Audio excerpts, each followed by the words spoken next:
Alors, dans l'actualité de ce mercredi, déjà le 1er octobre, on entreprend le mois d'octobre aujourd'hui. Quand on dit que le temps passe vite, là. Et d'ailleurs, si vous avez une chance de regarder les montagnes ce matin, c'est de toute beauté.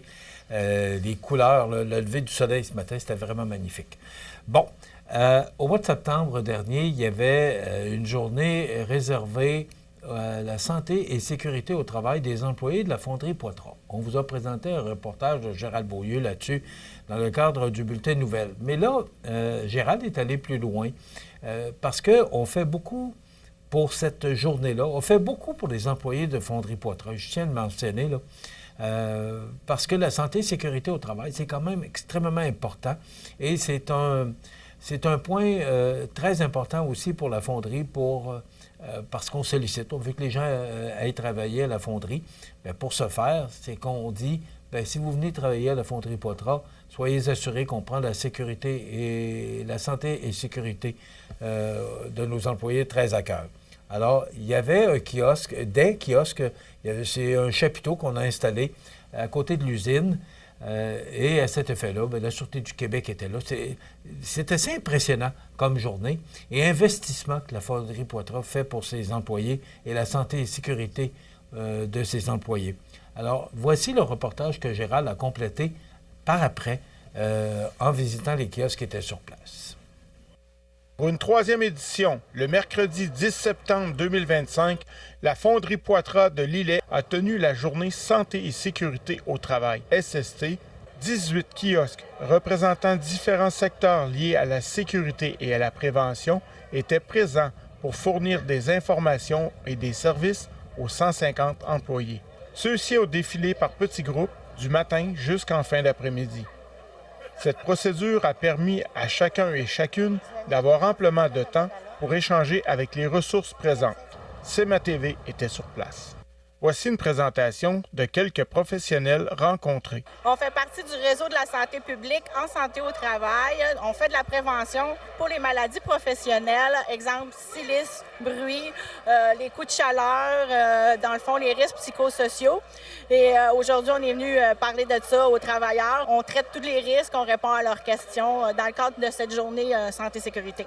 Caroline et Patrick et Shelby pour Action Jeunesse Côte-Sud. On offre une diversité de services, prévention des drogues, saines habitudes de vie. L'objectif de notre présence ici, c'était surtout de faire de la prévention avec les lunettes Fatal Vision. Donc celle-là, c'est la version cannabis, la perception avec du THC au niveau du regard. On fait faire des jeux d'habileté avec et sans les lunettes, de rappeler aux gens l'importance des saines habitudes de vie, qu'il y a des choix plus sains à faire, exemple, que de prendre des boissons énergisantes.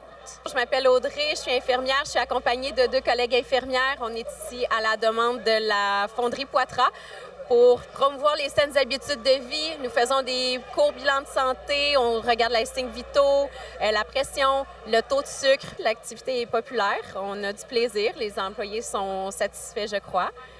On est très fiers d'être ici aujourd'hui. Mon travail, c'est d'aider les personnes immigrantes de ma région à bien s'intégrer et à socialiser. Je suis ici avec ma collègue André, du Carrefour Jeunesse Emploi aussi. Elle, son travail, c'est de faire des activités interculturelles, de favoriser, de créer des événements où la communauté d'ici et les immigrants vont socialiser entre eux pour créer une communauté plus serrée. Je suis Camille du Centre La Montée. On a un centre de traitement et prévention des dépendances au Bas-Saint-Laurent. On est basé à Rivière-Ouelle, donc c'est pas très loin de la fonderie Poitras. On fait du traitement pour les personnes qui sont dépendantes, qui souhaitent arrêter leur consommation de drogue, alcool, jeux, d'hasard et d'argent. Et on fait également de la prévention avec une approche de réduction des méfaits et qu'on donne de l'information pour que les gens fassent des choix plus éclairés et réduisent les risques associés à la consommation. Kenacook est un distributeur en santé et sécurité au travail. On aide les entreprises à progresser dans le domaine de la santé et sécurité en utilisant des équipements de protection personnelle pour chacun des employés. Aujourd'hui, ce qu'on présente, c'est les équipements pour le cadenassage, pour les sources d'énergie dans les industries, les produits qui sont présentement disponibles pour faire ces activités-là. Ce qu'on fait, nous, Tactique 360, on crée des outils d'entraînement en réalité virtuelle, principalement pour les pompiers, mais on a un simulateur pour la formation de l'extincteur portatif en réalité virtuelle, sans le nettoyage par après, parce que tout se fait en réalité virtuelle. L'objectif de la Sûreté du Québec d'être présent ici à la fonderie Poitras, et de pouvoir faire de la prévention et donner de l'information aux gens pour prévenir une intervention policière et les conséquences qui peuvent subvenir à la suite d'un abus de consommation d'alcool ou de drogue. On est en collaboration ici avec les intervenants du CIUS. Nous, le CIUS, on est à la Fonderie Poitras aujourd'hui pour la prévention du suicide et avec notre moyen de promotion qui est la distribution de verrous de pontet qui sert à sécuriser les armes à feu et à prévenir le suicide. Fonderie Poitras est heureuse d'avoir appuyé l'initiative du comité santé-sécurité pour cette activité qui est la 3e. On est vraiment fiers de la participation. On tient à cœur la santé de nos employés et je pense que c'est une belle façon de le prouver. C'était Gérald Beaulieu à Lillet pour CEMA TV Information. Voilà, beau reportage, Gérald. Merci beaucoup. Ça nous donne, ou ça nous aiguille comment Fonderie Poitras tient à la santé et la sécurité de ses employés. Dans l'actualité locale et régionale, le prix Renault-Cyr rend hommage aux artisans et aux chefs du terroir québécois. Donc, les gens qui veulent s'inscrire à ce prestigieux concours peuvent le faire. Ils ont jusqu'au 31 décembre prochain pour le faire. Le prix du gagnant ou le récipiendaire sera donné lors d'un dîner au prestigieux restaurant Le Parlementaire en mars 2026. Créé en l'an 2000, ce saut d'exception rend hommage au chef Renault-Cyr, décédé en 1998 et fondateur du Manoir des Érables à Montmagny. On dit que M. Cyr était visionnaire et il a été un pionnier de l'utilisation des produits régionaux dans la gastronomie québécoise. On l'a vu d'ailleurs, surtout dans le temps de Loi Blanche, on le voyait faire des recettes sur le réseau TVA. Alors, voilà, le prix Renault-Cyr, c'est notre récipiendaire qui sera connu au mois de mars prochain. Entouré de ses proches et des membres de son équipe, l'entrepreneur Pierre Bouffard a officiellement annoncé mardi matin sa candidature au poste de maire de Montmagny. Donc, il fera opposition à Mme Gabrielle Brisebois et à M. Michel Mercier. Alors, M. Bouffard sera notre invité vendredi matin à l'émission Bonjour Côte-du-Sud.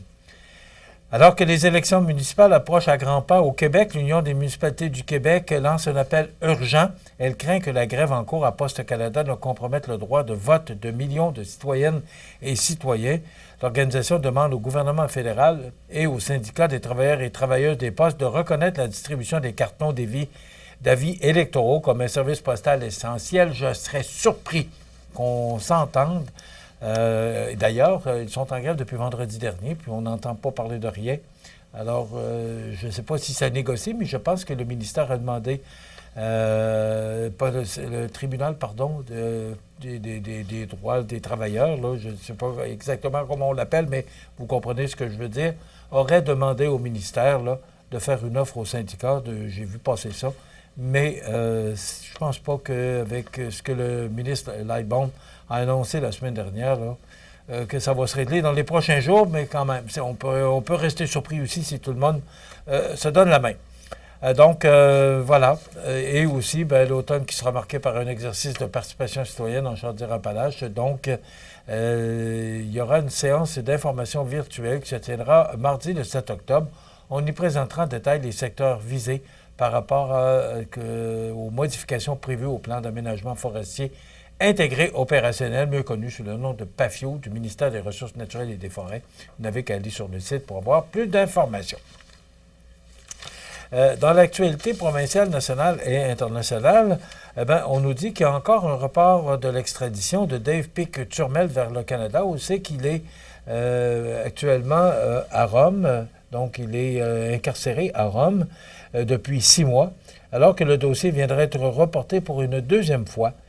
C'est sous la plume d'Élisa Cloutier ce matin qui nous apprend que l'extradition vers le Canada du chef du Blood Family Mafia n'est pas sur le point de se concrétiser. On dit que ça pourrait retarder de 6 mois encore. Et selon son avocat, joint par le journal, son avocat italien confirme que la Cour d'appel de Rome a détecté une erreur de procédure lors de la récente comparution du caïd la semaine dernière. Donc, le dossier a ainsi été reporté à nouveau, cette fois jusqu'à la fin du mois d'octobre. Donc, histoire à suivre. Et ce qu'on dit aussi par rapport à ce titre, des sympathisants auraient déserté le BFM, qui est le Blood Family Mafia.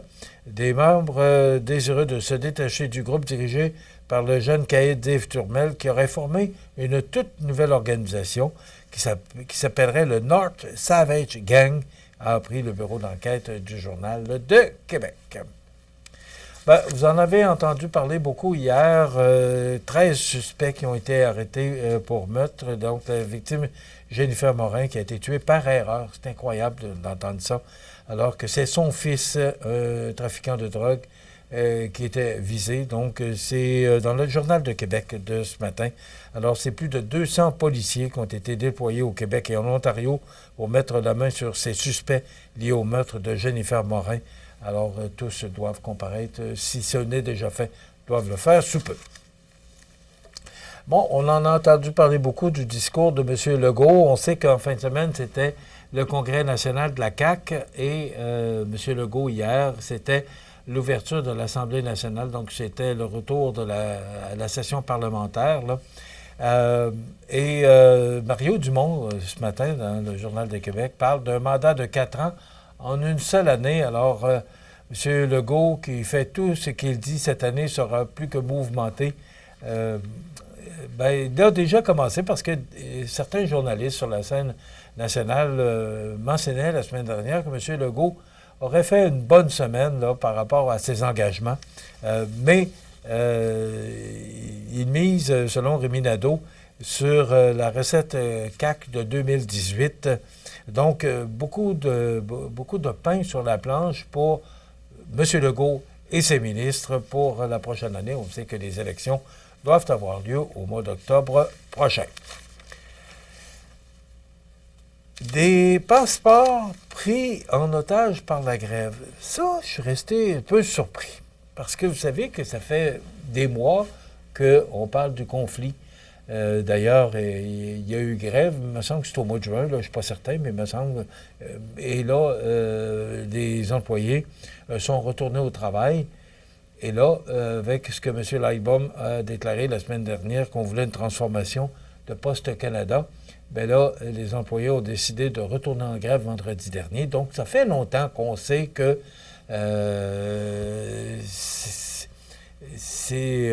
bon, on ne sait pas trop ce qu'on s'en va, ça négocie, les employés ne sont pas nécessairement satisfaits, la partie patronale trouve que les demandes sont fortes, alors tout ça, on le savait, puis on voyait là, qu'il y avait, que le gouvernement allait faire de quoi, ou que les employés allaient faire de quoi pour qu'on puisse en arriver à un règlement.